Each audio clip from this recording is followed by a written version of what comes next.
Hey guys, this is Coping Tip with Tip. I'm Tip, of course, but I wanted to drop a mindful moment on you. Lately, I've been thinking about, the way that we try to numb our thoughts or we run away from the things that happen to us or the thoughts that make us feel inadequate, less than, or re-injured. I always tell everyone I've read this book called The Body Keeps Score.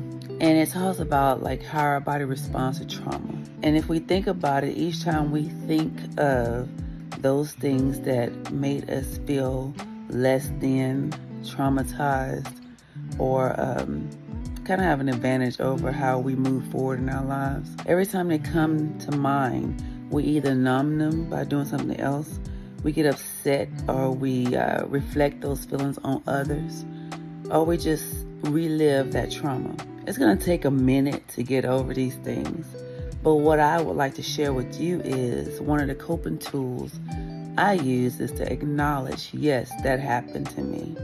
Yes, he or she did that to me. Yes, I was 6 or 8 years old.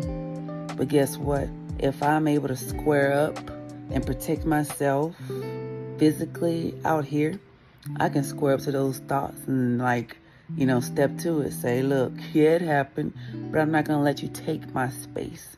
You are no longer allowed to take space from me or to implement negative space into my thought or my movement. So I just wanted to share that with you guys, let you know that if you square up on the street to protect yourself, or you protect yourself when people come at you wrong, you square up to yourself as well. Squaring up with yourself allows you that confidence, that clarification of being mindful and understanding that you are safe, that you need to keep moving forward, and that your reason is bigger than you can imagine. I thank you for taking the time to have a moment of mindfulness with Tip.